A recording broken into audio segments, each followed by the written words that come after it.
Hello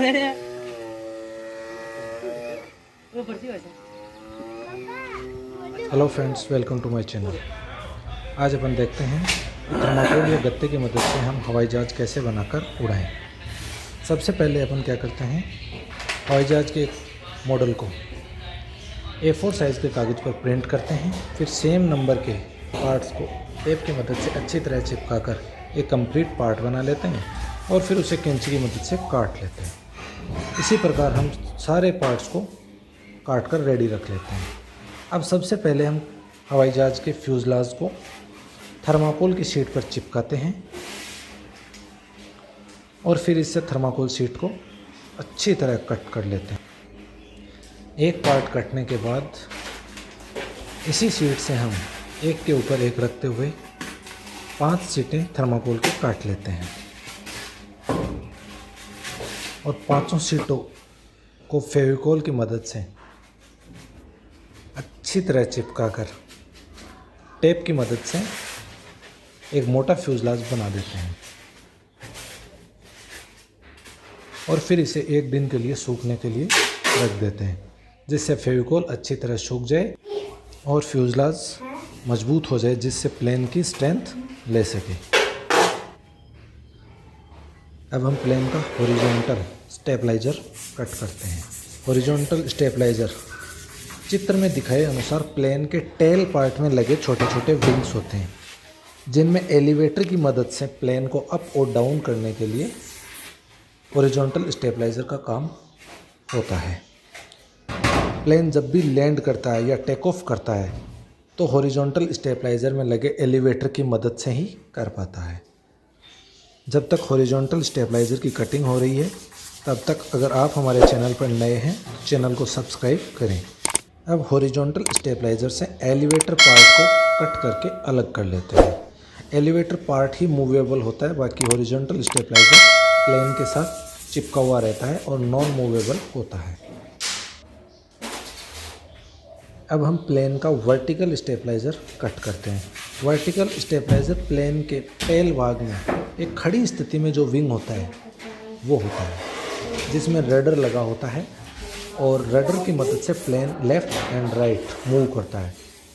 अब हम horizontal stabiliser और एलिवेटर जिस भाग में दोनों टच करते हैं उस स्थान पर दोनों में एक एक क्रॉस कट लगा देते हैं, जिससे इसमें मूवमेंट आसानी से हो सके।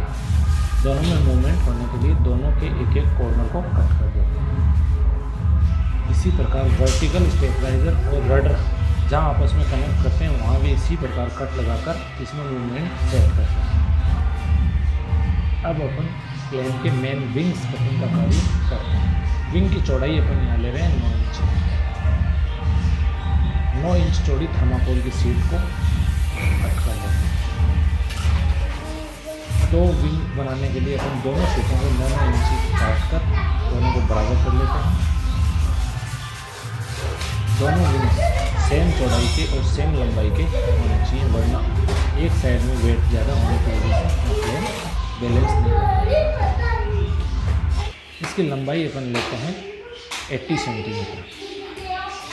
9 इंच चौड़ाई और 80 सेंटीमीटर लंबाई के 2 विंग्स कट करते हैं।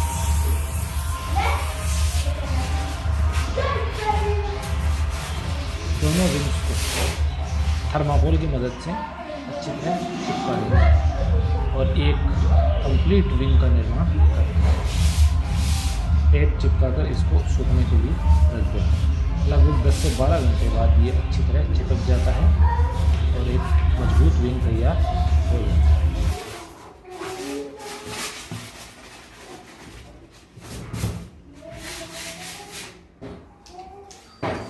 बारह घंटे सूखने के बाद अगले दिन प्लेन के मेन फ्यूज़लाज में चिपकी हुई टेप्स को कटर की मदद से कट करते हुए अलग अलग कर लेते हैं और पांचों थर्माकोल शीट में जो शीट में कुछ एक्स्ट्रा पार्ट है उसको कटर की मदद से काटते हुए सेम कर लेते हैं, जिससे अपना प्लेन अच्छा दिखाई दे। और इसके जो कॉर्नर वाले हैं, कॉर्नर पर कटर की मदद से क्रॉस कट लगाते हुए इसको गोलाकार शेप दे देते हैं।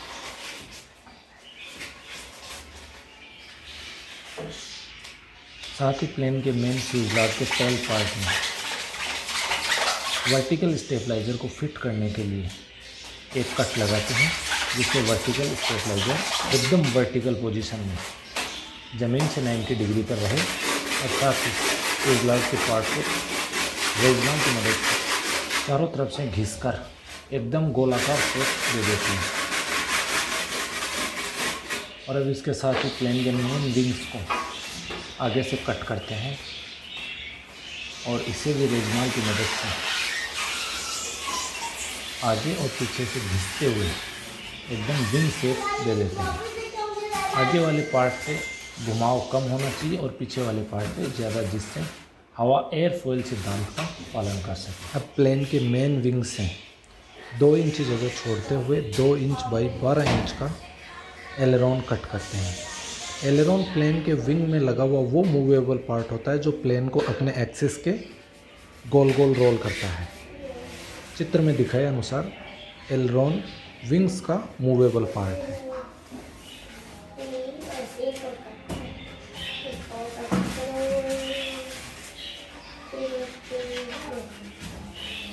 अब एलेरॉन और विंग जिस स्थान पर एक दूसरे से चिपकते हैं उस स्थान पर क्रॉस कट लगाते हैं, एलेरॉन में भी और विंग्स में भी, जिससे एलेरॉन का मूवमेंट ईजी हो जाए और एलेरॉन ऊपर और नीचे दोनों साइड में अच्छी तरह मूवमेंट कर सके। अब एलेरॉन की दोनों सतह पर टेप से कवर कर देते हैं, जिससे एलेरॉन मजबूत भी हो जाए और हवा से घर्षण बल कम से कम हो, इसकी सतह एकदम चिकनी और स्मूथ हो जाए।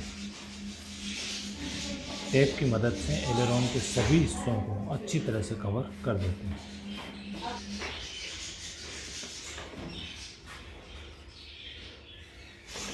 इसी प्रकार प्लेन के हॉरिजॉन्टल और वर्टिकल स्टेबलाइजर को भी चारों तरफ से टेप की मदद से कवर कर देते हैं, जिससे इसके चारों तरफ के हिस्से भी एकदम स्मूथ और चिकने हो जाएं, जिससे हवा का प्रेशर कम से कम।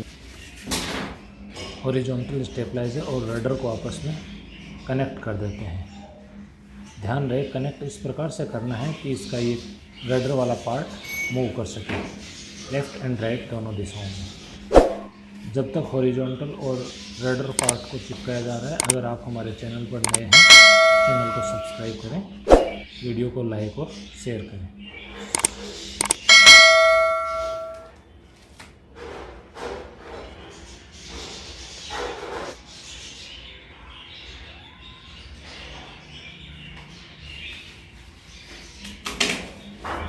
अब हॉरिजॉन्टल स्टेबलाइजर को प्लेन के टेल में फिट करने के लिए एक कट लगाएं। कट इस प्रकार लगाना है कि हॉरिजॉन्टल स्टेबलाइजर प्लेन के एकदम 90 डिग्री एंगल पर सीधा खड़ा होना चाहिए। साथ ही हॉरिजॉन्टल स्टेबलाइजर से पहले वर्टिकल स्टेबलाइजर को भी फिट करना है, तो कट इस प्रकार लगाएं कि हॉरिजॉन्टल और वर्टिकल दोनों स्टेबलाइजर एक साथ फिट किए जा सकें।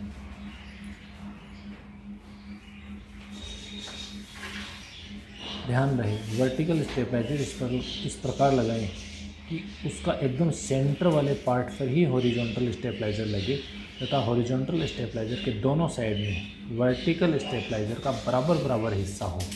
अगर किसी भी दिशा में हिस्सा ज़्यादा हुआ तो उधर प्लेन पर लोड ज़्यादा होगा और प्लेन उसी दिशा में मूव करेगी। इसलिए हॉरिजॉन्टल स्टेबलाइजर एकदम सेंटर में और वर्टिकल स्टेबलाइजर दोनों दिशाओं में बराबर बराबर हो।